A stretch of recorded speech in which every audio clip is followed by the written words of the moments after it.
السلام عليكم ورحمة الله وبركاته. إن الحمد لله نحمده ونستعينه ونستغفره ونؤمن به ونتوكل عليه ونعوذ بالله من شرور أنفسنا ومن سيئات أعمالنا. من يهده الله فلا مضل له ومن يضلل فلا هادي له فلن تجد له وليا مرشدا. ونشهد أن لا إله إلا الله وحده لا شريك له هو الذي لا ضد له ولا ند له لا مثل له ولا مثيل له وزير له ولا كفيل له لا شبه له ولا شبيه له لا ولد له ولا والد له وهو الواحد الفرد الصمد لم يلد ولم يولد ولم يكن له كفوا أحد. ونشهد أن سيدنا ونبينا وحبيبنا وبشيرنا ونذيرنا وطبيبنا وطبيب قلوبنا وحبيبنا وحبيب ربنا محمدا عبد الله ورسوله أرسله بالحق بشيرا ونذيرا وداعيا إلى الله بإذنه وسراجا منيرا. أما بعد فقد قال الله تعالى في كلامه المجيد وفي فرقانه الحميد. أعوذ بالله من الشيطان الرجيم. بسم الله الرحمن الرحيم. ولا تسبوا الذين يدعون من دون الله فيسبوا الله عدوا بغير علم كذلك زينا لكل أمة عملهم ثم إلى ربهم مرجعهم فينبئهم بما كانوا يعملون. إن الله وملائكته يصلون على النبي يا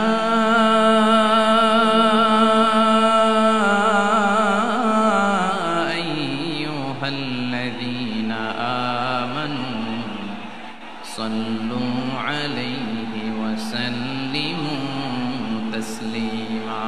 اللهم صل على محمد وعلى آل محمد كما صليت على إبراهيم وعلى آل إبراهيم إنك حميد مجيد.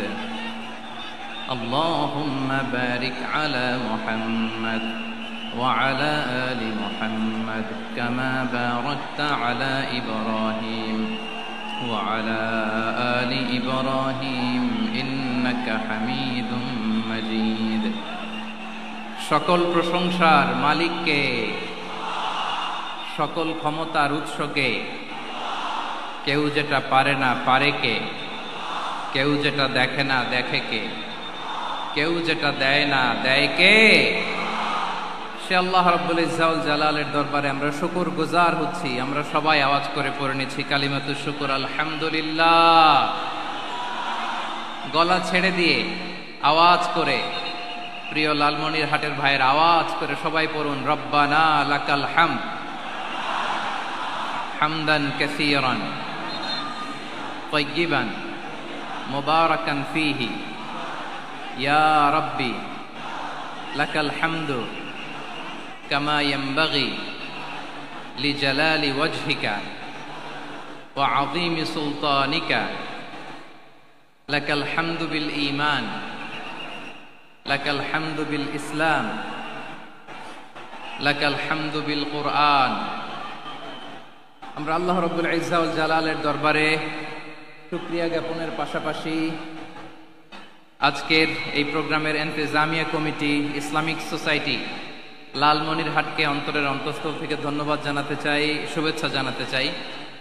যারা দীর্ঘদিন টানা পরিশ্রম শেষে আজকে লালমনিরহাট জেলায়, যেটা আমার বেসিকলি রংপুর বিভাগের প্রোগ্রাম ছিল, এই ঐতিহাসিক প্রোগ্রামের আয়োজন তারা করেছে, আলহামদুলিল্লাহ। আজকের প্রোগ্রামে সম্মানিত সভাপতি, প্রধান অতিথি, বিশেষ অতিথি, মঞ্চে উপবিষ্ট আপনাদের অত্র এলাকার মা ও মাটির সন্তানেরা, নেতৃবৃন্দ, কমিউনিটি লিডার্স, লালমনিরহাট জেলার সম্মানিত ব্যবসায়ী ভাইয়েরা, চাকরিজীবী ভাইয়েরা,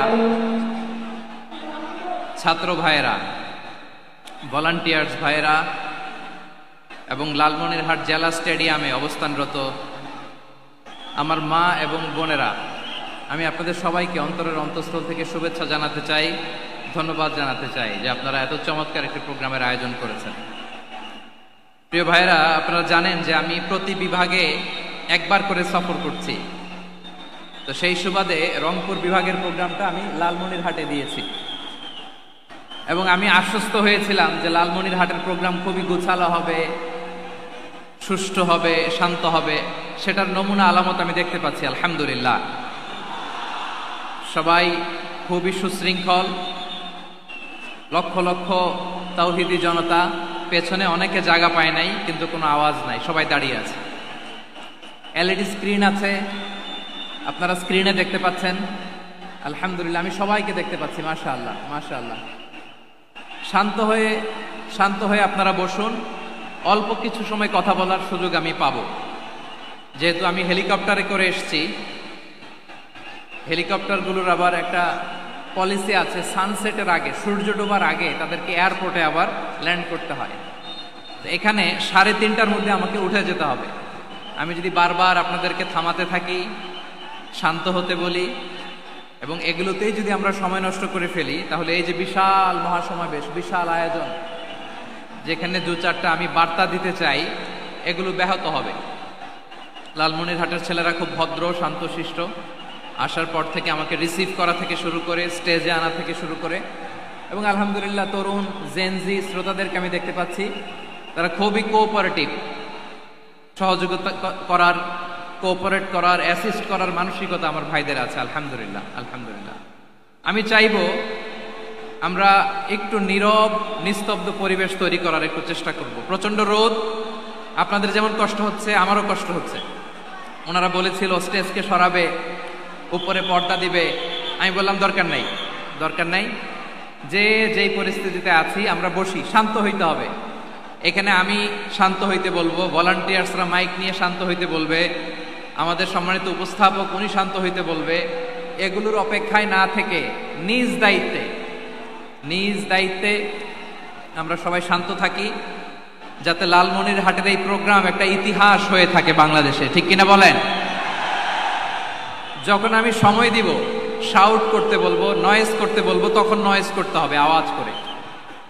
আর যখন কথা বলবো তখন একেবারে চুপ থাকতে হবে, একেবারে চুপ। মাশাআল্লাহ, হ্যাঁ ঠিক আছে, একেবারে চুপচাপ থাকতে হবে। ধুলা উড়ানো যাবে না, সামনে আগানো যাবে না। নিজের সুবিধা, নিরাপত্তা বুঝতে হবে। এটা কোনো রাজনৈতিক সমাবেশ না, এখানে লাফালাফি, চিৎকার চেঁচামেচি, হাত দেখানোর দরকার নাই। হাত দেখানোর পর্ব শেষ। এখানেও ঠান্ডা হয়ে গেছে, মাশাআল্লাহ, হ্যাঁ মাশাআল্লাহ। আমাদের ভলান্টিয়ার্স ভাইরা, আমাদের স্বেচ্ছাসেবক ভাইরা, আইন শৃঙ্খলা রক্ষাকারী ভাইরা অনেক চেষ্টা করতেছে, মাশাআল্লাহ, very good. I am very happy to C this scenario, মাশাআল্লাহ, আলহামদুলিল্লাহ। আমি একটু দেখতে চাই যে রংপুর বিভাগের কে কোন জেলা থেকে আপনারা এসছেন। কুড়িগ্রাম থেকে কারা এসছেন দেখি, কুড়িগ্রাম। মাশাআল্লাহ মাশাআল্লাহ। আচ্ছা, গাইবান্ধা জেলার কে আসছেন? গাইবান্ধা, মাশাআল্লাহ। ঠাকুরগাঁও অনেকে আসছেন। দিনাজপুর জেলা থেকে মাশাআল্লাহ। নীলফামারী, ঠিক আছে, ফি আমানিল্লাহ। পঞ্চগড় অনেক আসছে। রংপুর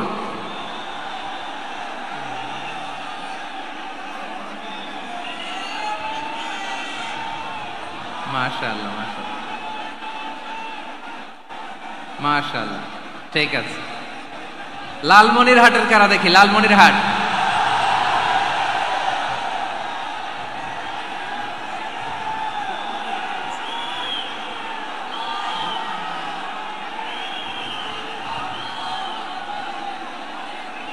মাশাআল্লাহ মাশাআল্লাহ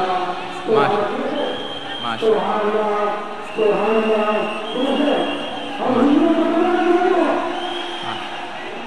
ঠিক আছে ঠিক আছে।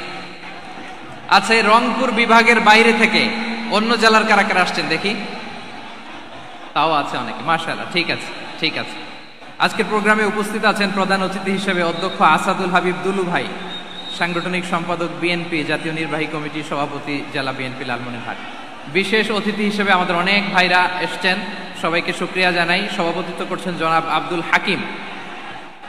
আইন শৃঙ্খলা বাহিনী, প্রশাসন, ভলান্টিয়ার্স, শুনেছি আমি প্রায় 5,000 ভলান্টিয়ার্স আপনারা নিয়োগ দিয়েছেন। আলহামদুলিল্লাহ আলহামদুলিল্লাহ, অনেক গোছালো প্রোগ্রাম।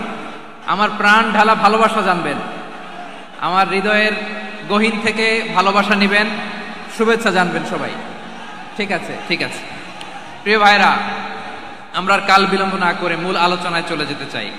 আজকে যে টপিকের উপর আমি কথা বলবো, টপিকটা হচ্ছে peaceful coexistence and communal harmony, শান্তিপূর্ণ সহাবস্থান এবং সাম্প্রদায়িক সম্প্রীতি। আমাদের বাংলাদেশে সাম্প্রদায়িক সম্প্রীতি আছে না নাই? আবহমান কাল থেকে আমরা মুসলিম, হিন্দু, বৌদ্ধ, খ্রিস্টান, পাহাড়ি, নৃগোষ্ঠী মিলেমিশে একাকার, আমরা সবাই মিলে বাংলাদেশ। আওয়াজ করে বলেন ঠিক কিনা? আমাদের পারস্পরিক সম্প্রীতি, ভালোবাসা, সৌহার্দ্যপূর্ণ আচরণ, বোঝাপড়া, এটা বেশ মজবুত। তবে মাঝে মাঝে আমাদের এই সম্প্রীতির ভেতরে অনেকে ফাটল ধরাতে চায়। আমরা যে সুখে আছি, শান্তিতে আছি, এটা অনেকের ভালো লাগে না, ঠিক কিনা বলেন? আমাদের মধ্যে সাম্প্রদায়িক সম্প্রীতি, সৌহার্দ্যপূর্ণ আচরণ, ভালোবাসা, এটা আবহমান কাল ধরে আছে। তার প্রমাণ, আমরা তাফসিরুল মাহফিলের আয়োজন করলে আমাদের হিন্দু ভাইরা ডিস্টার্ব করে না, ঠিক কিনা? এবং আমি যদি বলি হাত তোলেন, হিন্দু ধর্মের কারা কারা এসেছেন, কত শত কত হাজার যে হাত উঠবে, আপনি অবাক হয়ে যাবেন। আমি চাচ্ছি না হাত উঠাতে। খুলনাতে সর্বশেষ যে আমি প্রোগ্রাম করে গেলাম, সেখানে কয়েকশো হিন্দু ভাই আসছে আমাদের আলোচনা শুনতে, আলহামদুলিল্লাহ। অনেক বৌদ্ধরা আসে, অনেক খ্রিস্টানরা আসে। এবার সফরেও অনেক হিন্দু ভাইরা আমার সাথে দেখা করেছে, তারা বলেছে হুজুর আমরা আপনার আলোচনা শুনি, আলহামদুলিল্লাহ বলেন। So it's our responsibility to present our religion to our non-Muslim brothers and sisters. আমাদের অমুসলিম ভাই বোনদের কাছে ইসলামের সৌন্দর্য তুলে ধরা, এটা আমাদের দায়িত্ব। We all are the ambassador of Islam. আমরা প্রত্যেকে দায়িত্বশীল, আমরা প্রত্যেকে এক একজন ইসলামের অ্যাম্বাসেডর, আলহামদুলিল্লাহ বলেন। এজন্য এমন ভাবে দ্য বিউটি অফ ইসলাম, ইসলামের সৌন্দর্য আমাদেরকে ফুটিয়ে তুলতে হবে, যাতে করে নন মুসলিমরা শাহাদা পড়ে, কালিমা পড়ে মুসলমান হয়ে যায়। অনেক নন মুসলিম ভাই বোন আমাদের হাতে শাহাদা পড়ে, কালিমা পড়ে মুসলমান হয়েছে, অনেক। সো আমরা যেন ইসলামের বিউটিটাকে তুলে ধরতে পারি, এবং এই যে সম্প্রীতি, এটাকে যেন আমরা অটুট রাখতে পারি। আদতে বাংলাদেশের ইতিহাস বলে আমাদের দেশে কোনো দাঙ্গা নাই, আছে? লালমনিরহাটের ভাইয়ের আওয়াজ করে বলেন, আমাদের দেশে হিন্দু মুসলিম দাঙ্গা আছে? আমরা ভাই ভাই, আওয়াজ করে বলুন তো, আমরা কি ভাই ভাই? কিন্তু কিছু দুষ্ট লোক আছে তারা আমাদের সম্পর্কের মধ্যে ফাটল ধরাতে চায়, ঠিক কিনা বলেন? মাঝে মাঝে ঝগড়া লাগাতে চায়। দেখবেন পত্রপত্রিকায় দেখা যায় বিভিন্ন ধর্মীয় উপাসনালয়গুলোতে হামলা চালানো হয়। এগুলো রাজনৈতিক উদ্দেশ্য প্রণোদিত, এগুলোর সাথে ইসলামের কোনো সম্পর্ক নাই। এজন্য এই দুর্বৃত্তদের ব্যাপারে আমাদের সাবধান থাকতে হবে। আমরা সবসময় যেমনি ঐক্যবদ্ধ, ইউনাইটেড, আমরা যদি এরকম ইউনাইটেড থাকি, এই সমস্ত দুর্বৃত্তদের কালো হাত ভেঙে দিতে আমাদের 1 ঘন্টাও লাগবে না। চিল্লায় বলো ঠিক কিনা? আমরা সংঘবদ্ধ থাকবো। এই যে আমাদের পিসফুল কোএক্সিস্টেন্স, শান্তিপূর্ণ সহাবস্থান। হিন্দুরা পূজা করে, যেদিন হিন্দুদের পূজা অনুষ্ঠান আমরা ওই দিন তাফসির মাহফিল করি না, ঠিক কিনা বলেন? যেদিন আমাদের তাফসিরুল কোরআনের প্রোগ্রাম, ওই দিন আমাদের হিন্দু ভাইরা ডিস্টার্ব করে না। সুবহানাল্লাহ। হিন্দুদের পূজা অনুষ্ঠানে মাদ্রাসার ছাত্র যে পাহারা দেয়, গোটা বিশ্বে এরকম দৃষ্টান্ত নজির বিরল, ঠিক কিনা বলেন? আইন শৃঙ্খলা বাহিনীর পাশাপাশি মাদ্রাসার ছাত্ররা যে সেখানে পাহারা দেয়, গোটা পৃথিবীতে এই দৃষ্টান্ত আপনি পাবেন। মাদ্রাসার ছাত্ররা, তারা তো কোরআনের ধারক, তারা হাদিসের ধারক, তারা কেন মন্দির পাহারা দিবে? এই সম্প্রীতিকে ধরে রাখার জন্য, এই সৌহার্দ্যকে ধরে রাখার জন্য, আমাদের পারস্পরিক ভালোবাসাকে অটুট রাখার জন্য। আওয়াজ করে বলতে হবে ঠিক কিনা?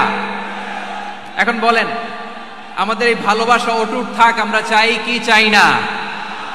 আমরা হিন্দু মুসলিম মিলেমিশে শান্তিপূর্ণ সহাবস্থান, সাম্প্রদায়িক সম্প্রীতি, লালমনিরহাটের ভাইয়ের আওয়াজ করে বলুন, এই সাম্প্রদায়িক সম্প্রীতি আমরা চাই কি চাই না?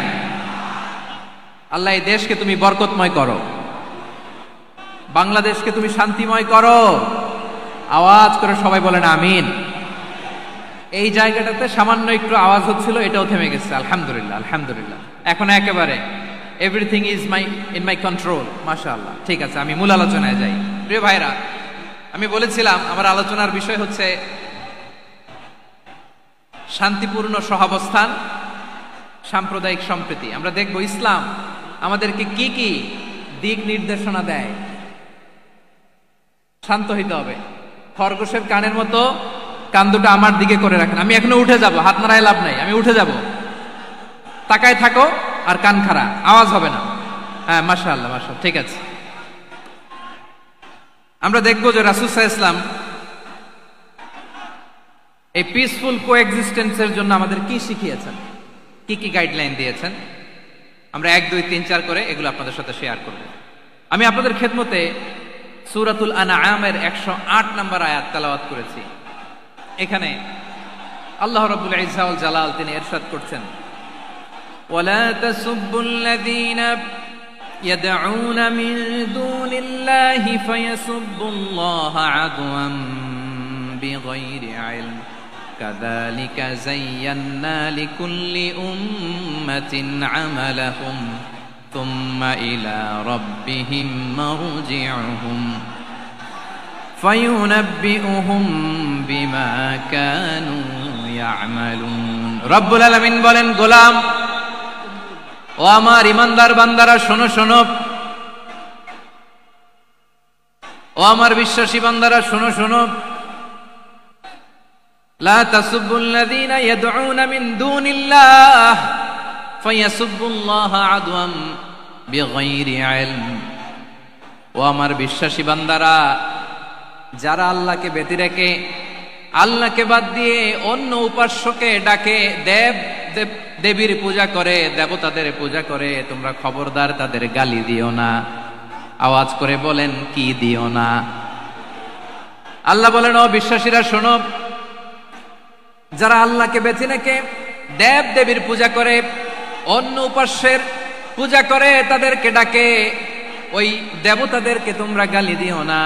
যদি ওই দেবতাদেরকে গালি দাও, তাহলে ভুলবশত, শত্রুতাবশত তারা তোমাদের রব আল্লাহকে গালি দেবে, ঠিক কিনা? তোমরা যদি তাদের দেবতাদের গালি দাও, ওরা রেগে তোমার আল্লাহরে গালি দিবে, তাহলে আল্লাহরে গালি খাওয়ানোর কারণ হয়ে গেলাম আমি, ঠিক কিনা বলেন?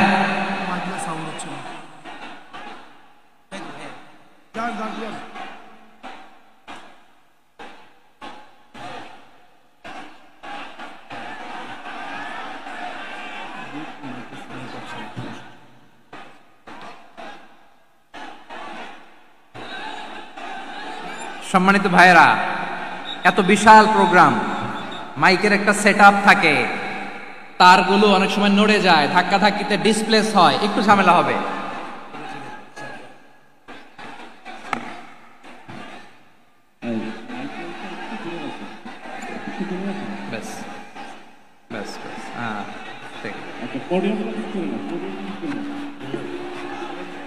ঠিক আছে, একটু একটু সমস্যা হবে মাঝে মাঝে। আপনারা শান্ত থাকলে, শান্ত থাকতে হবে। এইভাবে সাউন্ড নাই, এই নাই, এই বলতে বলতে আমার সময়ও নাই, উঠে যেতে হবে। এগুলো বোকামি। এই বিভাগীয় প্রোগ্রামগুলোতে যাই, চিৎকার চেঁচামেচি করে তোমরা আসো, সময় শেষ, আমাকে উঠে যেতে হয়। আমরা তো বঞ্চিত হলাম। গুরুত্বপূর্ণ অনেক কথা শোনাবো তোমাদের, অনেক। প্রিয় ভাইরা, আপনারা শান্ত হয়ে বসুন, শান্ত হয়ে। রব্বুল আলামিন বলেন, খবরদার বিশ্বাসীরা, আল্লাহ ছাড়া যারা অন্যান্য উপাস্যদেরকে ডাকে, দেবতাদেরকে ডাকে, তাদেরকে তোমরা গালি দিও না। ওই সমস্ত দেবতাদেরকে যদি তোমরা গালি দাও, তাহলে তারা আল্লাহকে গালি দিবে। ঠিক কিনা বলেন? আমরা দেবতাদের গালি দিলে ওরা আল্লাহকে গালি দিবে। রব্বুল আলামিন বলেন, খবরদার দেবতাদেরকে গালি দিও না, তাহলে ওরা তোমার রব আল্লাহরে গালি দেবে। প্রতিটি জাতির জন্য তাদের কাজকে আমি আল্লাহ সুশোভিত করে রেখেছি। তারা সবাই একদিন আমার কাছেই ফিরে আসবে। এরপর আমি রব্বুল আলামিন তাদের আমলনামা তাদেরকে জানিয়ে দেব। সুবহানাল্লাহ পড়ে। প্রিয় ভাইয়েরা, আল্লাহ তাআলা বলেছেন, খবরদার গালি দিও না। আদেশটা কার? আওয়াজ করে বলেন তো। হিন্দুদের দেবতা দেবদেবীদেরকে গালি দেওয়া যাবে না। আওয়াজ করে বলুন প্রিয় ভাইয়েরা, এই আদেশটা কার? এই আপনাদের গলার আওয়াজ। অন্য ধর্মের দেবতাদেরকে যে গালি দেওয়া যাবে না, এই আদেশটা কার? আরো জোরে বলুন, কার? গালি দিবেন কোন দেবতাকে? দিবেন? যদি দেন, তাহলে ওরা আল্লাহরে গালি দিবে। তাহলে আল্লাহরে গালি খাওয়াইলো কে? আপনি। ঠিক কিনা বলেন? আমি আল্লাহকে গালি খাওয়ানোর কারণ হলাম। কারণ আমি যদি গালি না দিতাম, ওরা আমার রবকে গালি দিত না। আওয়াজ করে বলেন ঠিক কিনা? তাহলে প্রিয় ভাইয়েরা, ইসলাম আমাদেরকে শিখায়, সূরাতুল আনআমের 108 নম্বর আয়াত থেকে আমরা বুঝলাম, কোন ধর্মকে ছোট করা যাবে না। অন্য ধর্মকে ছোট করা মানে ইসলামকে ছোট করা। অন্য ধর্মের দেবতাকে গালি দেওয়া মানে আল্লাহকে গালি খাওয়ানো। আওয়াজ করে বলেন ঠিক কিনা? খবরদার, এটা করা যাবে না। আর অন্য ধর্মের দেবতাকে যদি আপনি গালি দেন, ওরা ইসলাম থেকে দূরে সরে যাবে। যাও ইসলামের প্রতি আকৃষ্ট হয়েছিল, আর কোনোদিন ইসলামের ধারে কাছে আসবে না। আওয়াজ করে বলেন ঠিক কিনা? এজন্য কখনো কোনোদিন অন্য ধর্মের দেবতাদেরকে গালি দেয়া যাবে না। অন্য ধর্মের কোন দেবতাদেরকে আমরা গালি দিব না, গালি দিব না। বরং ইসলামের beauty, the beauty of Islam, ইসলামের সৌন্দর্যকে আমরা তুলে ধরব। আমরা যদি বিশ্বনবী সাল্লাল্লাহু আলাইহি ওয়াসাল্লামের জীবনের দিকে তাকাই, তাহলে আমি দেখব বিষ্ণু ইসলাম মক্কাতে কিংবা মদিনাতে অন্য ধর্মের লোকদের সাথে খুব পিসফুলি লাইফ লিড করেছেন। হোক মুশরিক, হোক খ্রিস্টান, হোক ইহুদি, বিশ্বনবী সবার সাথে মিলেমিশে ছিলেন। আলহামদুলিল্লাহ বলেন। ইসলাম হচ্ছে পিসফুল রিলিজিয়ান। অন্য ধর্মের প্রতি সহনশীলতার সবক ইসলাম আমাদেরকে দেয়। কিন্তু প্রতিটি মুসলিমের এটা মনে রাখতে হবে, আল্লাহর কাছে পছন্দনীয় গ্রহণযোগ্য ধর্ম, জীবনাদর্শ একটি, সেটা হচ্ছে ইসলাম। আওয়াজ করে বলেন সেটা কি? লালমনিরহাটের ভাইয়েরা আওয়াজ করে বলুন, আল্লাহর কাছে মনোনীত ধর্ম একটি, সেটা কি? এজন্য রব্বুল আলামিন বলেন, ইন্নাদ-দীনা ইনদাল্লাহিল ইসলাম, আল্লাহর কাছে মনোনীত গ্রহণযোগ্য অ্যাকসেপ্টেড ধর্ম মতাদর্শ একটা, সেটা হলো ইসলাম। ইসলাম ছাড়া অন্য কোনো ধর্ম যদি কেউ তালাশ করে, তার ওই ধর্ম আল্লাহ গ্রহণ করবে না। ওমাই ইয়াবতাগি গায়রাল ইসলামি দীনান ফালাই ইউকবালা মিন ওয়া হুয়া ফিল আখিরাতি মিনাল খাসিরিন।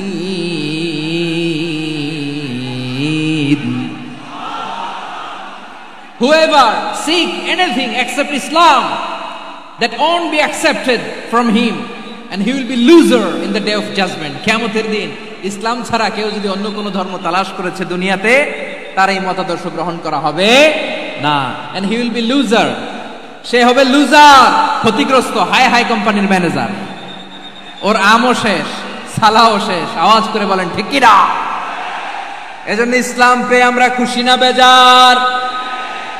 প্রত্যেক নামাজ শেষে আমরা আল্লাহরে বলি, আল্লাহ রাদিতু বিল্লাহি রাব্বা ওয়া বিল ইসলামি দীনা ওয়া বি মুহাম্মাদিন নাবিয়ান ওয়া রাসূলা। ও আল্লাহ, তোমারে রব হিসেবে পেয়ে আমরা খুশি। ও আল্লাহ, ইসলামকে ধর্ম হিসেবে পেয়ে আমরা খুশি। বিশ্বনবীকে আমাদের রাসূল পেয়ে আমরা খুশি। ঠিক কিনা বলেন? ইসলাম ছাড়া অন্য কোনো ধর্ম আমরা গ্রহণ করব না। ঠিক কিনা বলেন? আল্লাহর কাছে অ্যাকসেপ্টেড রিলিজিয়ান একটা, সেটা ইসলাম।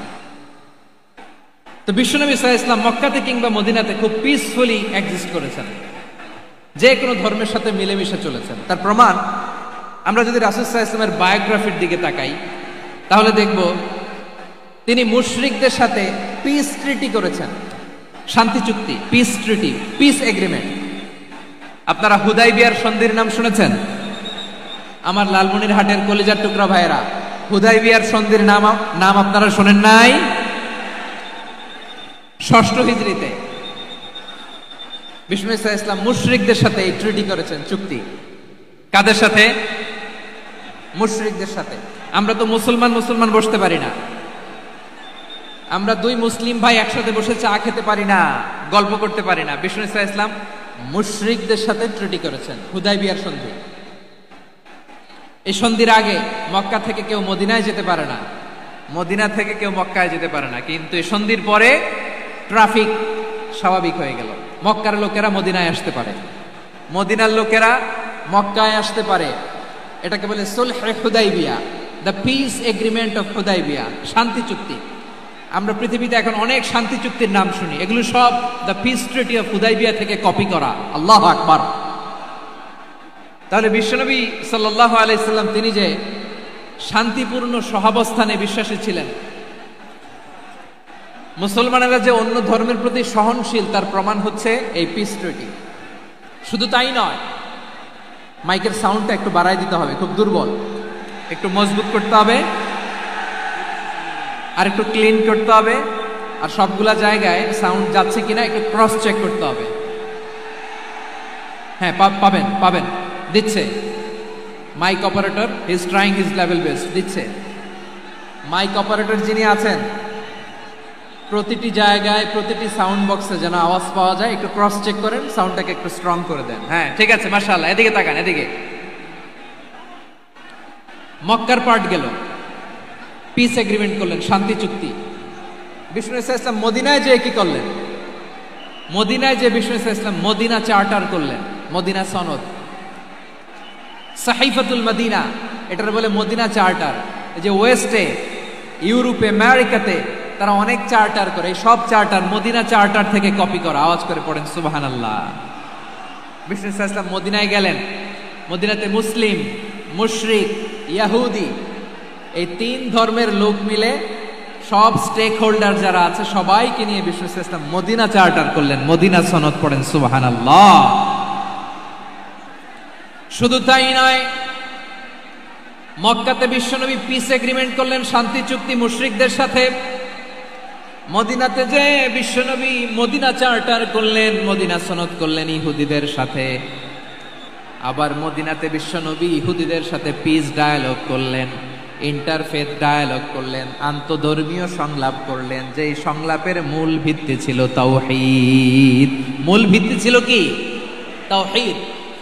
বিশ্বনবী ইহুদিদেরকে ডাকলেন, আহ্বান করলেন, কুল ইয়া আহলাল কিতাবি তাআলাউ ইলা কালিমাতিন সাওয়াইন বাইনানা ওয়া বাইনাকুম আল্লা না'বুদা ইল্লাল্লাহ ওয়া লা নুশরিকা বিহি শাইআন ওয়া লা ইয়াত্তাখিযা বা'দুনা বা'দান আরবাবাম মিন দুনিল্লাহ فإن تولوا فقولوا اشهدوا بأننا مسلمون। সুবহানাল্লাহ পড়েন। বিশ্বনবী মদিনার ইহুদিদের ডেকে বললেন, ও ইহুদিরা, শোনো শোনো, আসো এমন একটা আদর্শের প্রশ্নে আমরা একত্রিত হই, যে আদর্শের প্রচার তোমাদের নবীরাও করেছে, আমিও করি। যে আদর্শের কথা তোমাদের পবিত্র ধর্মগ্রন্থগুলোতে আছে, আমার কোরআনেও আছে, সেটা হলো তাওহীদ। আমরা এক আল্লাহ ছাড়া কারো ইবাদত করব না, আল্লাহর সাথে কাউরে শরীক করব না, আল্লাহ ছাড়া কাউরে রব মানব না। পড়েন সুবহানাল্লাহ। তাহলে আমার প্রিয় লালমনিরহাটের ভাইরা, মদিনাতে যেয়ে তিনি মদিনা চার্টার করলেন, মদিনা সনদ, পিস ডায়ালগ করলেন, শান্তির সংলাপ, ইন্টারফেথ ডায়ালগ করলেন, আন্তধর্মীয় সংলাপ, যার ভিত্তি ছিল তাওহীদ। সুবহানাল্লাহ পড়েন। তাহলে অন্য ধর্মের প্রতি সব সময় ইসলাম সহনশীল, টলারেন্স। যদি আপনি দেখতে চান ইসলামের নবী বিশ্ব নবীর দিকে তাকান, ঠিক কিনা বলেন? আমরা তো সংখ্যালঘুদের রাইটস প্রোটেক্ট করার জন্য কত আইন বানাই, কত বৈঠক করি, কত সংবাদ সম্মেলন করি। বিষ্ণু সাল্লাল্লাহু আলাইহি ওয়াসাল্লাম সংখ্যালঘুদের রাইটসের ব্যাপারে, অধিকারের ব্যাপারে যে কথা বলেছেন, শুনলে আপনি অবাক হয়ে যাবেন। বিশ্বনবী বলেন, আলা মান যালামা মুআহাদান আও ইনতাকাসাহু আও কাল্লাফাহু ফাওকা তাআতিহি আও কাল্লাফাহু ফাওকা তাকাতিহি আও আখাযা মিনহু শাইআন বিগাইরি তিবি নাফসিন ওয়া আনা হাজিজুহু ইয়াউমাল কিয়ামা। খবরদার, জেনে রাখো, কেউ যদি কোনো সংখ্যালঘুর উপরে অত্যাচার করে, কোনো সংখ্যালঘুর প্রাপ্য থেকে যদি কেউ কাউকে ঠকায়, সংখ্যালঘুর উপর যদি কেউ কষ্ট দেয়, কোনো সংখ্যালঘুর সম্পদ যদি কেউ জোর করে কেড়ে নেয়, আমি কিয়ামতের দিন বিশ্বনবী ওই সংখ্যালঘুর পক্ষে আর ওই মুসলমানদের বিপক্ষে বাদী হয়ে দাঁড়াবো। সুবহানাল্লাহ বলতে পারলেন না? আল্লাহু আকবার। আপনি নামাজি, আপনি মুসল্লি, আপনি হাজী সাহেব, তাহাজ্জুদ পড়তে পড়তে কপালে দাগ ফেলে দিছেন, আপনার প্রতিবেশী হিন্দু, ভাবছেন আমার তো পাওয়ার আছে, ওর জমিটা দখল করি। বিশ্বনবী বলেন, কিয়ামতের দিন ওই হিন্দুর পক্ষে তোর বিরুদ্ধে আমি বাদী হয়ে দাঁড়াবো। পৃথিবীর কোন ধর্মে এরকম স্টেটমেন্ট পাবেন? পাবেন? আপনি ভাবছেন আপনি নামাজ পড়লে হাজী সাহেব কপালে দাগ ফেলায় দিলে আপনি সালসালায়ে জান্নাতে চলে যাবেন না? খবরদার। বিশ্বনবী বলেন, কোন সংখ্যালঘুর উপর যদি কেউ আক্রমণ করে, তার প্রাপ্য তাকে না দিয়ে যদি তাকে ঠকায়, তার উপর জুলুম করে, তার সম্পদ যদি কেড়ে নেয়, আমি নবী, তুমি মুসলিম হইতে পারো, মুসল্লি হইতে পারো, তার পক্ষে, তোমার বিপক্ষে আল্লাহর দরবারে বাদী হয়ে দাঁড়াবো। আচ্ছা লালমনিরহাটের ভাইরা, কথা বুঝতে পারলে আওয়াজ করে উত্তর দেন। বিশ্বনবী যদি কারো বিপক্ষে দাঁড়ায় কিয়ামতের দিন, আই রিপিট, আমি আবারও বলছি, বিশ্বনবী যদি কিয়ামতের দিন কারো বিপক্ষে দাঁড়ায়, ও তো সালসালায়ে জান্নাতি, তাই না? জান্নাতি না? যে নবীর সুপারিশ ছাড়া জান্নাতের গেটও দেখা যাবে না, ওই নবী যদি বলে তোর বিপক্ষে আমি বাদী হয়ে দাঁড়াবো, ওই জান্নাতে আর ঢোকার কোনো সুযোগ আমাদের থাকবে? এখানেই শেষ না আমার প্রিয় লালমনিরহাটের ভাইয়েরা, এখানেই শেষ নয়। বিশ্বনবী বলেন, মান কাতালা মুআহাদান, বুখারীর বর্ণনা, মান কাতালা মুআহাদান লাম ইয়ারাহ রাইহাতাল জান্নাহ। কেউ যদি, কোনো মুসলিম যদি অন্যায়ভাবে কোনো সংখ্যালঘুকে হত্যা করে, কোনো হিন্দুকে হত্যা করে, কোনো বৌদ্ধরে হত্যা করে, অন্যায়ভাবে কোনো মুসলিম যদি কোনো সংখ্যালঘুরে হত্যা করে, জান্নাতে যাওয়া তো দূরের কথা, ওই মুসলিম জান্নাতের ঘ্রাণও পাবে না।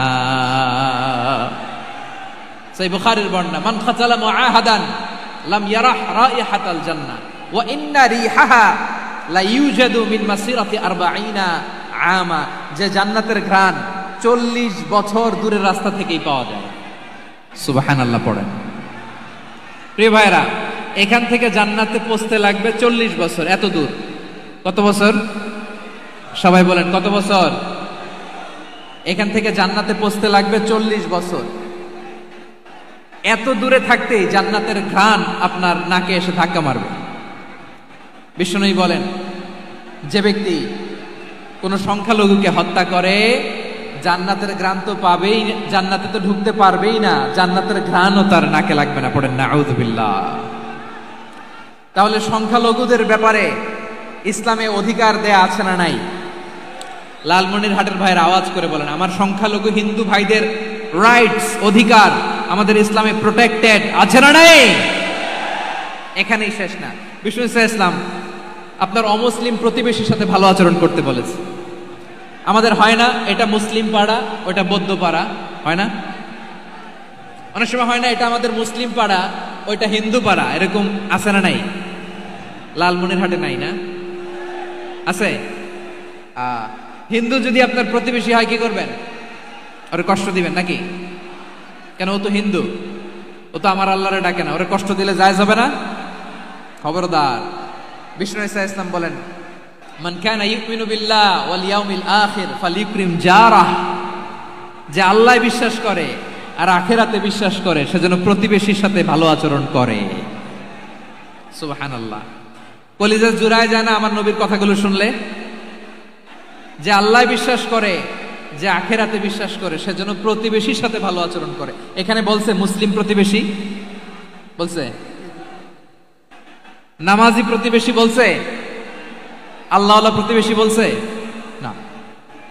প্রতিবেশী আস্তিক হোক নাস্তিক হোক, প্রতিবেশী মুমিন হোক মুশরিক হোক, প্রতিবেশী হইলেই তার সাথে ভালো আচরণের দরকার আছে না নাই? আমার প্রিয় লালমনিরহাটের ভাইয়েরা, বিষ্ণু ইসা ইসলাম ওনার ইহুদি প্রতিবেশীদের দেখাশোনা করতেন। আওয়াজ না শোনা যাক, আমারও তো দেখা যায়, আমারও তো দেখা যায়। তাকায় থাকেন, তাকায় থাকলে সওয়াব হবে। কোরআনের কথা যেখান থেকে হয় এদিকে তাকায় থাকলেই বরকত। তাকায় থাকেন। জি জি, মাইক, আমি তার মাইক ঠিক করতে আসি না এদিকে, এই মাইক ঠিক করব ওই মাইক ঠিক করব, ওদিকে পাইলট বলবে হুজুর চলে আসেন। জি বসুন বসুন, মাশাআল্লাহ, হ্যাঁ খুব শান্ত, ঠিক আছে। পুলিশ ভাইরা না খেয়ে দিনরাত আপনারা যাতে সুশৃঙ্খল একটা প্রোগ্রাম উপহার পান এটাই চেষ্টা করতেছে, আপনাদেরকে কষ্ট দিতে আসে নাই, একটু একটু সহযোগিতা করেন। জি মাশাআল্লাহ, হ্যাঁ ঠিক আছে। আমার প্রিয় ভাইরা, প্রতিবেশী আস্তিক হোক নাস্তিক হোক, মুসলিম হোক হিন্দু হোক, তার সাথে ভালো আচরণ করতে হবে। বিষ্ণু ইসা ইসলাম ওনার ইহুদি প্রতিবেশীর বাসায় যেতেন। কোন প্রতিবেশী? ইহুদি। আওয়াজ করে বলেন, কোন প্রতিবেশী? ইহুদি। এক ইহুদি কিশোর বিষ্ণু ইসা ইসলামের খেদমত করতে, ইহুদি ছেলে আমার নবীর খেদমত করতো, তারা ছিল নবীর প্রতিবেশী। তো অনেকদিন হয় ইহুদি ছেলেটা আসে না। বিষ্ণুনবী খোঁজ দিলেন, ঘটনা কি? একটা ইহুদি ছেলে না আমার খেদমতে আসতো, ছেলেটা কই? খোঁজ নিয়ে জানলেন ছেলেটা অসুস্থ। বিষ্ণু ইসা ইসলাম ওই ইহুদির বাড়িতে চলে গেলেন ওই ছেলেটাকে দেখা করার জন্য, ভিজিট করার জন্য। সুবহানাল্লাহ পড়বেন না? গেলেন, যে দেখে ইহুদি ছেলেটা মুমূর্ষ, জান জান যায় যায় ভাব, বিছানায় পড়ে আছে, তার বাবা দাঁড়ানো। বিশ্বনবী তার মাথার পাশে বসলেন, মাথায় হাত বুলিয়ে দিলেন, আর ছেলেটাকে বললেন আসলিম, হে ইহুদি ছেলে আসলিম, ইসলাম ধর্ম গ্রহণ করো। তো ছোট্ট ছেলে ভাবে আমরা ইহুদি, এখন ইসলাম ধর্ম গ্রহণ করলে আব্বা যদি বকা দেয়, ফানাযারা ইলা ওয়াজহি আবি, ছেলেটা তার বাবার চেহারার দিকে তাকালো, দেখি আব্বা কি কয়। আব্বা যদি বলে তাইলে ইসলাম ধর্ম গ্রহণ করবে। ইহুদি ছেলেটা তার বাবার দিকে যখন তাকালো, ওর বাবা বলে আতি আবুল কাসিম, আবুল কাসিম যা বলে তাই করো। আবুল কাসিম হচ্ছে বিষ্ণু ইসা ইসলামের একটা কুনিয়াত, উপনাম। আমার রাসূলের বড় ছেলের নাম ছিল কাসেম। যেমন দেখবেন আমাদের এলাকায় কারো ছেলের বড় ছেলের নাম যদি হয় আব্দুল্লাহ, এরা আব্দুল্লাহর বাপ বলে ডাকে। কারো বড় মেয়ের নাম যদি হয় ফাতেমা, এরা কি ডাকে? ফাতেমার বাপ বলে না? তো বিষ্ণু ইসা ইসলামের বড় ছেলের নাম ছিল কাসেম। ইহুদি বাবা বলল আতি আবুল কাসেম, আবুল কাসেম যা বলে তাই শোনো, মানে মোহাম্মদ যা বলে তাই শোনো। এই কথা শুনে ছেলে সাহস পাইছে, ছেলে আবার পড়তে আরম্ভ করলো আশহাদু আল্লাহ ইলাহা ইল্লাল্লাহ ওয়া আশহাদু আন্না মুহাম্মাদার রাসূলুল্লাহ, পড়েন আল্লাহু আকবার। বিশ্বনবীর আহ্বান শুনে ওই আহ্বানে সাড়া দিয়ে ইহুদি ছেলে শাহাদা পড়ে মুসলমান হয়ে গেল। তার হৃদয়টারে ঈমানের নূর দিয়ে আলোকিত করে দিল কে? প্রিয় ভাইরা, এবার রাসূল সাল্লাল্লাহু আলাইহি ওয়াসাল্লাম বের হয়ে আসলেন ঘর থেকে, আর বললেন আলহামদুলিল্লাহিল্লাযী আনকাযাহু মিনান নার, প্রশংসা সে আল্লাহর যে আল্লাহ জাহান্নামে চলে যাচ্ছিল প্রায় এমন একটা লোককে মুহূর্তের মধ্যে কালেমায়ে শাহাদাতের বদৌলতে জান্নাতি বানায় দিলেন। আওয়াজ করে পড়েন সুবহানাল্লাহ। এই হাদিস থেকে আমরা কি শিখলাম? What is the moral of the story? এক নাম্বার স্টোরি হলো, প্রতিবেশী ইহুদি হোক হিন্দু হোক, যাবেন, সুসম্পর্ক রাখবেন, উপহার দিবেন, বিপদে পাশে দাঁড়াবেন, তাইলেই তো আপনাদের প্রতি, মুসলমানদের প্রতি তারা আকৃষ্ট হবে, ঠিক কিনা বলেন? আপনি যদি হিন্দুদের সাথে বৌদ্ধদের সাথে নাই মিশেন, নাস্তিকের কাছে নাই যান, তো ইসলামের সৌন্দর্যটা ওরা বুঝবে কেমনে? আমার অনেক হিন্দু পরিচিত ভাই আছে, ওরা আমাদের ইফতারির প্রোগ্রামে এসে একসাথে ইফতারি করে।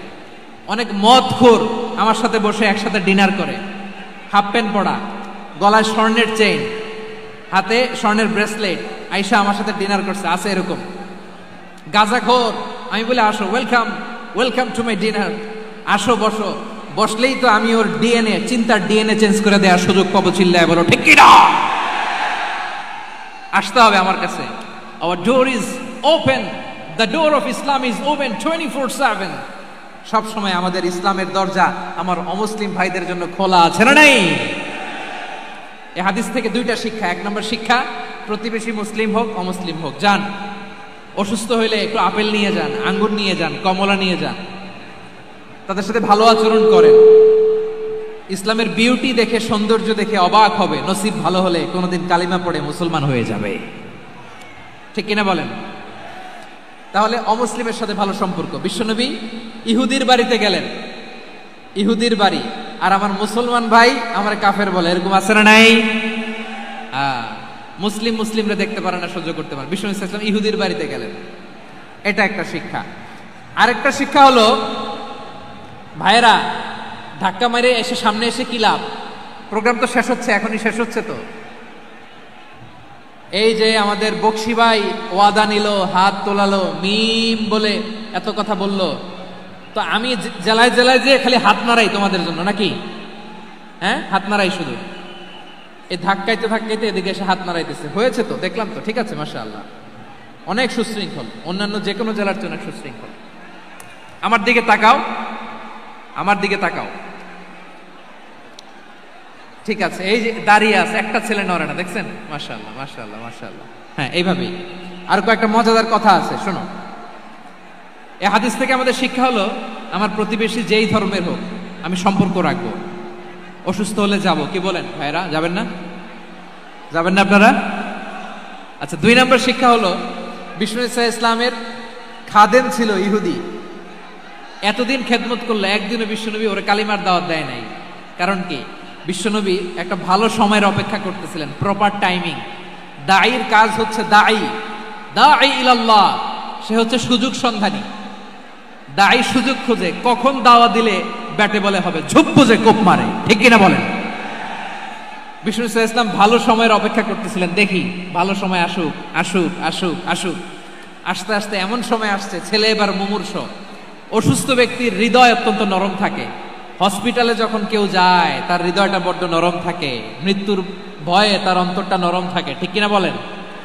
এই প্রপার টাইমিং এর অপেক্ষা করতেছিলেন। যখনই টাইমিং পেয়েছেন, দাওয়াত দিলেন, পড়ো লা ইলাহা ইল্লাল্লাহ, সুবহানাল্লাহ পড়েন সবাই। তাহলে ইসলাম অমুসলিম প্রতিবেশীর সাথে ভালো আচরণ করতে বলে। ইসলাম অমুসলিম মাতা পিতার সাথেও ভালো আচরণ করতে বলে। মাতা পিতা যদি অমুসলিম হয়, তারা ফেলে দিতে পারবেন? পারবেন? পারবেন? আমার লালমনিরহাটের ভাইরা, অনেক হিন্দু ছেলে আমাদের হাতে শাহাদা পড়ে মুসলিম হয়, কিন্তু ওর মা মুসলমান হয় নাই, বাবাও হয় নাই, এরকম আছে না নাই? তো ও হয়েছে মুসলিম, মা বাপ হিন্দু, এখন মা বাপ কি বাদ? হ্যাঁ, মা বাপ বাদ দেয়া যাবে? যেই মা আপনারে 9 মাস 8 মাস পেটে ধারণ করলো, আপনার মায়ের নার ছেঁড়া ধন, আপনি ওই মারে বাদ দিতে পারবেন? যে মায়ের বুকের তাজা দুধ খেয়ে আপনি আজকে বাড়ন্ত তাজা তরতাজা, ওই মারে বাদ দেয়া যাবে? মায়ের এক ধারে দুধের দাম, কাটিয়া গায়ের চাম, পাপুষ বানাইলে ঋণের শোধ হবে না, এমন দরদি ভাবে কেউ হবে না আমার মাহা। মায়ের এক ধারে দুধের দাম, কাটিয়া গায়ের চাম, পাপুষ বানাইলে ঋণের শোধ হবে না, এমন দরদি ভাবে কেউ হবে না আমার মাহা গো। ঠিক কিনা? মাকে তো বাদ দেওয়া যায় না। وَقَضَى رَبُّكَ أَلَّا تَعْبُدُوا إِلَّا إِيَّاهُ وَبِالْوَالِدَيْنِ إِحْسَانًا। আল্লাহ বলে, অবধারিত 2টা ভার্ডিক্ট তোমাদের জন্য, এক আল্লাহর ইবাদত করবা আর মা বাবার প্রতি ইহসান করবা। আদেশটা কার? মা বাবার প্রতি ইহসান করতে হবে। আমার মা হিন্দু হোক, ভালো আচরণ করতে হবে, বৌদ্ধ হোক, ভালো আচরণ করতে হবে। আমার যে সমস্ত হিন্দু ভাইয়েরা মুসলিম হয়েছে, তোমাদের মা বাবা এখনো মুসলমান হয় নাই, তাদের সাথে ভালো আচরণ করতে হবে আপনাদের। খেদমত নিজে করতে হবে অথবা খেদমতের ব্যবস্থা করাই দিতে হবে। মান্থলি যে খরচ লাগে এটা দিতে হবে। আরে তুমি এখন মুসলিম, তোমার মা বাবা হিন্দু, এখনই তো সুযোগ ইসলামের সৌন্দর্য দেখানোর। এখন মা বাবা যদি দেখে আরে এটা হিন্দু থাকতে তো বদমাইশ ছিল, বেয়াদব ছিল, কি এমন ধর্ম সে গ্রহণ করলো যেটা গ্রহণের সাথে সাথে সে পাল্টে গেল? কি এমন ধর্ম সে গ্রহণ করেছে যেটা তার জীবনকে আলোকিত করে দিয়েছে? নসিব ভালো হইলে তারাও কালিমা পড়ে মুসলমান হয়ে যাবে। বিষ্ণু ইসা ইসলামের স্ত্রীর নাম ছিল আয়েশা রাদিয়াল্লাহু তাআলা আনহা, আবু বকর রাদিয়াল্লাহু তাআলা আনহুর মেয়ে। আবু বকর রাদিয়াল্লাহু তাআলা আনহুর আরেক মেয়ের নাম হচ্ছে আসমা। কি নাম? দুজনই আবু বকর রাদিয়াল্লাহু তাআলা আনহুর মেয়ে, আসমা আর আয়েশা। নাম দুটো কেমন লাগে? আসমা নামটা কেমন লাগে? আয়েশা নামটা কেমন লাগে? সবার ভালো লাগে নাই? নাম দুটো আপনাদের ভালো লাগে? লালমনিরহাটে অনাগত যদি কন্যা সন্তান হয়, যদি মনে চায় আসমা রেখে দিতে পারবেন, যদি মনে চায় আয়েশা রেখে দিয়েন। দেশে বিদেশে এয়ারপোর্টে রাস্তা ঘাটে শুধু বলে হুজুর একটা নাম দেন, আমার ছেলের একটা নাম দেন, মেয়ের একটা নাম দেন। তো আমার মনে আছে যশোরের আবদিনের মাহফিলে আমি একটা দুইটা নাম দিয়েছিলাম। আজকে লালমনিরহাটের এই প্রোগ্রামে কন্যা সন্তান যদি হয় দুটা নাম দিলাম, আসমা কিংবা আয়েশা। ইনশাআল্লাহ পড়েন। দুজন বোন, এক মায়ের না, বাবা এক মা দুইজন। আয়েশা রাদিয়াল্লাহু তাআলা আনহার মায়ের নাম উম্মে রুমান, আর আসমা রাদিয়াল্লাহু তাআলা আনহার মায়ের নাম কুতাইলা বিনতে আব্দুল উজ্জা। আবু বকর রাদিয়াল্লাহু তাআলা আনহু 4টা বিয়ে করেছিলেন। তো একই ঘটনা ঘটেছে এই ফ্যামিলিতে। আসমা ইসলাম ধর্ম গ্রহণ করে মুসলিমা, কিন্তু তার মা কুতাইলা মুশরিকা। আই রিপিট, বোঝার জন্য আমি আবারও বলি, আসমা রাদিয়াল্লাহু তাআলা আনহা মুসলিমা, আর আসমার মা কুতাইলা। আওয়াজ করে বুঝে থাকলে বলেন, আসমার মা মুশরিকা। তার মানে মেয়ে মুসলিম, মা অমুসলিম। ভেজাল আছে না নাই? কিন্তু কুতাইলা আর ধৈর্য ধারণ করতে পারে না। নার ছেড়া ধন, কলিজার টুকরা ধন, কলিজার টুকরা সন্তান আসমারে দেখতে বড্ড মন চায়। সাইয়েদনা আসমা রাদিয়াল্লাহু তাআলা আনহা মক্কা থেকে হিজরত করে মদিনায় চলে গেলেন হুদাইবিয়ার পর। যখন মক্কা মদিনার ট্রাফিক স্বাভাবিক হলো, মক্কার লোক মদিনায় যায়, মদিনার লোক মক্কায় আসে। কুতাইলা কলিজার টুকরা সন্তান আসমারে দেখার জন্য কিছু উপহার নিয়ে বিশাল মরুপথ পাড়ি দিয়ে মক্কা থেকে মদিনায় যায়। সুবহানাল্লাহ বলেন। এখন মা আসছে মেয়ের সাথে দেখা করতে, মেয়ে তো আর দেখা দেয় না। মেয়ে ভাবছে আমার মা তো মুশরিকা, অপবিত্রা, তার সাথে কি দেখা দেয়া যাবে? বিশ্বনবীর দরবারে চলে গেলেন। সুবহানাল্লাহ বলেন। কি সৌভাগ্যবান ছিল তারা, মাসলা জানার দরকার হলেই নবীর দরবারে চলে যেত। ঘরে বউয়ের সাথে ঝগড়া হলে নবীর দরবারে চলে যেত। অনেক সাহাবী বলে আমার পেটে ক্ষুধা লাগলো আমি নবীর কাছে চলে যেতাম, কারণ নবীর চেহারার দিকে তাকালেই আমার পেটের ক্ষুধা মিটে যেত। সাইয়েদনা আসমা রাদিয়াল্লাহু তাআলা আনহা বিশ্বনবীর কাছে চলে গেলেন, যে বললেন ইয়া রাসূলুল্লাহ ইয়া হাবিবাল্লাহ ইন্না উম্মি কাদিমাতুন ইলাইয়া ওয়া হিয়া রাগিবা।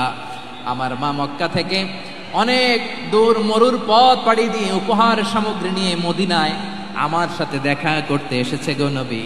আমার জানতে বড্ড ইচ্ছে হয় আমি আমার মুশরিকা মায়ের সাথে একটু দেখা করতে পারবো কিনা। আফা আসিলুহা, আগে যেমনি আমি আমার মায়ের সাথে ভালো আচরণ করতাম, যেমনি আমি আমার মায়ের সাথে সদাচরণ করতাম গো নবী, এখন আমি মুসলিমা মা মুশরিকা, এখনো কি আগের মতো সদাচরণ করতে পারবো নাকি? বিশ্বনবী বললেন নাম সিদিহা, হ্যাঁ রে আসমা, অবশ্যই অবশ্যই, আগে ঠিক যেমন তুমি তোমার মায়ের সাথে ভালো আচরণ করতে এখনো তেমনি আগের মতো ভালো আচরণ করবা। আওয়াজ করে পড়েন সুবহানাল্লাহ। কি ইসলাম আমরা পেয়েছি! কত ব্রড মাইন্ডেড আমাদের ইসলাম, কত ওপেন মাইন্ডেড ইসলাম, কত ওপেন আপ করতে পারে, চিন্তা করতে পারেন। বিষ্ণু বললেন হ্যাঁ অবশ্যই, নাম সুলিহা, আগে যেমনি ভালো আচরণ করছো আসমা এখন ওইরকমই করো, পারলে আরো বাড়ায় করো। সুবহানাল্লাহ বলেন। তাহলে আমার যে হিন্দু ভাইয়েরা, হিন্দু বোনেরা ইমানের বদৌলতে দৌলতে আপনি ধন্য হয়েছেন, আপনার আম্মা আব্বা এখনো মুসলমান হয় নাই, তাদের জন্য দোয়া করেন, তাদের জন্য দোয়া করেন, আল্লাহ যেন তাদেরকেও ইমানের দৌলত দান করে। আমরা সবাই পড়ি আমিন, আরো জোরে পড়েন আমিন। এখন বলেন, ইসলাম কি ন্যারো মাইন্ডেড রিলিজিয়ান না ব্রড মাইন্ডেড? লালমনিরহাটের যুবক ভাইরা আওয়াজ করো, ইসলাম কি ন্যারো মাইন্ডেড না ব্রড মাইন্ডেড? কতটা ব্রড মাইন্ডেড দেখেন, বিশ্বনবী সাল্লাল্লাহু আলাইহি সাল্লাম অমুসলিমরা যদি নবীকে উপহার দিত, ওই উপহারও বিশ্বনবী গ্রহণ করতেন। সুবহানাল্লাহ পড়েন। আপনার অমুসলিম বন্ধু যদি উপহার দেয়, সেটাও আপনি নিতে পারবেন, যেটা নেওয়া যায়। কিন্তু আপনার বন্ধু যদি আপনার মদের বোতল দেয়, নিতে পারবেন? হ্যাঁ, মদের বোতল দিলে পারবেন না। আপনার বন্ধু যদি আপনার পর্ক দেয়, পর্ক, শুকরের গোশত মিশ্রিত কোনো খাবার, ওটা নিতে পারবেন না। হালাল যে কোনো জিনিস নিতে পারবেন। বিশ্বনবী সাল্লাল্লাহু আলাইহি ওয়াসাল্লাম অমুসলিমদের দেয়া হাদিয়া গ্রহণ করতেন। কেমন নবী ছিলেন? আমার নবীরে চিনে নেন, আমার নবীর অ্যাটিটিউড জেনে নেন। বিশ্বনবী সাল্লাল্লাহু আলাইহি ওয়াসাল্লাম যখন কোনো জনপদে যেতেন, 3টা অপশন নিয়ে যেতেন। প্রিয় ভাইয়ের আওয়াজ করে বলতে হবে, কোন জনপদে গেলে আমার নবীর অপশন থাকতো কয়টা? আমার মতো 3 আঙ্গুল উঁচু করে দেখান আর বলুন, আমার নবী কোন জনপদে গেলে কয়টা অপশন নিয়ে যেতেন? 1 নাম্বার অপশন আসলিম তাসলাম। নতুন এলাকায় গেলে বলতেন আসলিম তাসলাম, ইসলাম ধর্ম গ্রহণ করো, শান্তিতে থাকবা, আমার ভাই হয়ে যাবে, আমরা ভাই ভাই। ইসলাম মানো, আমরা ভাই ভাই। অপশন নাম্বার কত? 1। যদি বলে না ইসলাম মানবো না, ওকে, অপশন নাম্বার 2, মুসলিম হওয়ার দরকার নাই, লা ইকরাহা ফিদ্দিন, ইসলামে কোনো বাড়াবাড়ি নাই। খ্রিস্টান আছো থাকো, বৌদ্ধ আছো থাকো, ইহুদি থাকতে চাও থাকো, কিন্তু আমরা যেহেতু রিজিওনাল সুপার পাওয়ার, আমাদের আন্ডারে থাকো, ট্যাক্স দিয়া থাকো, এটার বলে জিজিয়া। আলেম যারা আছেন বুঝবেন, এটার আরবিতে কি বলে? জিজিয়া। You pay us the tax, we will give you the security. তোমরা ট্যাক্স দিবা, আমরা সিকিউরিটি দিব, আমাদের আওতায় থাকবা, কেউ তোমাদেরকে আক্রমণ করতে পারবে না, আমরা নিরাপত্তা দিব। সুবহানাল্লাহ বলেন। এটা অপশন নাম্বার কত? আচ্ছা, বুঝে থাকলে বলেন, 1 নাম্বার অপশন কি ছিল? ইসলাম। ইসলাম মানো, শান্তিতে থাকবা, ভাই ভাই, আমরা ভাই ভাই। অপশন নাম্বার 2, ট্যাক্স দাও, আমরা নিরাপত্তা দিব, মুসলিম হওয়া লাগবে না। এখন 1 নাম্বারও মানে না, 2 নাম্বারও মানে না, মুসলিম হবো না, ভালো, খ্রিস্টান থাকো, ট্যাক্স দাও, আমরা সিকিউরিটি দিব না, এটাও মানি না। বিষ্ণু বলেন, তাহলে তলোয়ার আমাদের আর তোমাদের মাঝে ফয়সালা করবে। মুসলিমও হবো না, ট্যাক্স দিবা, নিরাপত্তা দিব, আমরা সুপার পাওয়ার, আমাদের আন্ডারে থাকবে, এইটাও না। তাহলে তোমাদেরকে তো আমরা বিশ্বাস করতে পারি না, কখন না কখন বিশ্বাসঘাতকতা করো, কার সাথে মিলে হাত মিলাও, তলোয়ার আমাদের মাঝে ফয়সালা করবে। তখন তিনি জেহাদের সশস্ত্র সংগ্রামের ঘোষণা দিতেন। সুবহানাল্লাহ পড়েন। দেখেন, পশ্চিমারা জেহাদকে এইভাবে চিত্রায়িত করে না। ওরা জেহাদ বলতে বুঝায় তলোয়ার, হাত কাটো, গলা কাটো না। জেহাদ সশস্ত্র সংগ্রাম 3 নম্বরে। অধিকাংশ ক্ষেত্রেই বিশ্বনবীর সুন্দর আচরণ দেখে, আরে আমার নবীর যে নুরানি চেহারা, অনেকে তো কেবল সিরেফ চেহারাটা দেখেই কালিমা পড়ে মুসলমান হয়ে গিয়েছে। যারা মুসলিম হয় নাই, তারা তাদের ইসলামেই বলবৎ ছিল, ট্যাক্স দিয়ে ইসলামের আন্ডারে ছিল। যারা এটাও মানে নাই, ওইটাও মানে নাই, তাদের বিরুদ্ধে জেহাদ। বিষ্ণু ইসলাম 7ম হিজরিতে যখন খায়বার বিজয়ের পরে ইসলাম রিজিওনাল সুপার পাওয়ার হিসেবে আত্মপ্রকাশ করলো, বিশ্বনবী চিঠি লিখলেন অন্যান্য সুপার পাওয়ারের কাছে, রাষ্ট্রীয় চিঠি লেখে এক রাষ্ট্রপ্রধান আরেক রাষ্ট্রপ্রধানের কাছে। ঠিক কিনা বলেন? জানেন না আপনারা? এই যে 24-এর ছাত্র নাগরিক অভ্যুত্থানে, এই অভ্যুত্থান যখন শুরু হয়, আমি তখন সাউথ আফ্রিকাতে একটা স্ট্যাটাস দিয়েছিলাম, কোটা নয়, গোটা দেশ সংস্কার করা লাগবে। শুধু বাংলাদেশ নয়, সারা বিশ্বের বাংলা ভাষাভাষী লোকেরা এই আন্দোলনের সাথে সমর্থন তারা করেছে, এটাকে সাপোর্ট করেছে, তারা সমর্থন দিয়েছে। আমাদের ইউনাইটেড আরব আমিরাতের বাংলাদেশি ভাইয়েরা, তারা সেখানে রাস্তায় নেমে এসেছিল, জানেন? ওইখানে ডেমনস্ট্রেশন করা যায় না, সেখানকার সরকার তাদেরকে যাবজ্জীবন দিয়েছিল। তখন আমাদের এই যে প্রধান উপদেষ্টা ডক্টর মোহাম্মদ ইউনূস সরাসরি G2G বলে, এটারে G2G, government to government, G2G, উনি চিঠি লিখলেন যে তাদেরকে, ইউর হাইনেস, হে সম্মানিত আমির, আপনি আমার এই চিঠির কারণে আমার সম্মানে এই 53 জন বাংলাদেশিকে মাফ করে দেন। এই চিঠির বদৌলতে বেকসুর খালাস পেয়ে গিয়েছিল আমাদের ভাইরা। জানেন না এই ঘটনা আপনারা? তাহলে গভর্নমেন্ট টু গভর্নমেন্ট চিঠি দেওয়া হয়। সপ্তম হিজরিতে বিষ্ণু ইসলাম সব সুপার পাওয়ারের কাছে চিঠি দিলেন। রোমান সম্রাটের কাছে, পারস্য অধিপতির কাছে, মিশরের অধিপতির কাছে, সবার কাছে চিঠি লিখলেন। চিঠির ভাষা ছিল এরকম: মিন মুহাম্মাদিন রাসূলিল্লাহ ইলা মুকাওকিস আযীমিল কিবত। মুহাম্মদ রাসূলুল্লাহর পক্ষ থেকে মিশরের বাদশার কাছে, আসলিম তাসলাম, ইসলাম মানো শান্তিতে থাকবা। সালামুন আলা মান ইত্তাবা আল হুদা, শান্তি তার জন্য যে হেদায়েতের অনুসরণ করে। সুবহানাল্লাহ পড়েন। তো এই চিঠি অনেকে ভালোভাবে রিসিভ করেছে। অনেকে এই চিঠি পাওয়ার পরে নবীর কাছে আবার ইন রিটার্ন উপহার পাঠিয়েছে। কি পাঠিয়েছে? উপহার।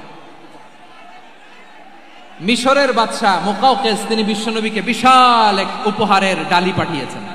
মিশরের বাদশা মুকাওকিস ছিলেন ধর্মে খ্রিস্টান। লালমনিরহাটের ভাইয়েরা আওয়াজ করে বলেন, মিশরের বাদশা ধর্মে কি ছিল? খ্রিস্টান। কি উপহার দিয়েছিল আমার নবীকে? শুনতে মনে চায়? আওয়াজ নাই লালমনিরহাটের গলায়। শুনতে মনে যায়? 1000 স্বর্ণ মুদ্রা। 1000 স্বর্ণ মুদ্রা। 2টা খ্রিস্টান দাসী, একজনের নাম মারিয়া বিনতে শামউন আল কিবতিয়া, আরেকজনের নাম সিরিন বিনতে শামউন আল কিবতিয়া। একজন খ্রিস্টান দাস 20 থান কাপড় জামা বানানোর জন্য, আমরা নবী যেন সেলাই করে জামা বানাতে পারে এজন্য 20 থান কাপড়, 20 থান ফাইন গার্মেন্ট। সুবহানাল্লাহ বলবেন না? এরপরে একটা গাধা যেটার নাম ছিল উফাইর, আর একটা খচ্চর, এটার নাম ছিল দুলদুল। খচ্চর চিনেন? গাধা আর ঘোড়ার ক্রসিং এ যে প্রাণীটা দুনিয়াতে আসে ওটার খচ্চর বলে। তো এই যে সুপার পাওয়ার খ্রিস্টান বাদশার কাছে নবী চিঠি লিখলেন, ওই খ্রিস্টান বাদশা আমার নবীকে উপহার দিল। বিশ্বনবী এই উপহারগুলো সানন্দে গ্রহণ করেছে। সুবহানাল্লাহ পড়বেন না? তাহলে অমুসলিম কেউ যদি আপনাকে উপহার দেয়, হালাল উপহার হলে আপনি গ্রহণ করতে পারবেন। অনুরূপভাবে পারস্যের বাদশা, রোম সম্রাট বিশ্বনবীকে উপহার পাঠিয়েছেন। আমার নবী সবগুলো উপহার গিফট গ্রহণ করেছেন। সুবহানাল্লাহ বলেন। তাহলে প্রিয় লালমনিরহাট আওয়াজ করে বলুন, ইসলাম কি ন্যারো মাইন্ডেড রিলিজিয়ন না ব্রড মাইন্ডেড?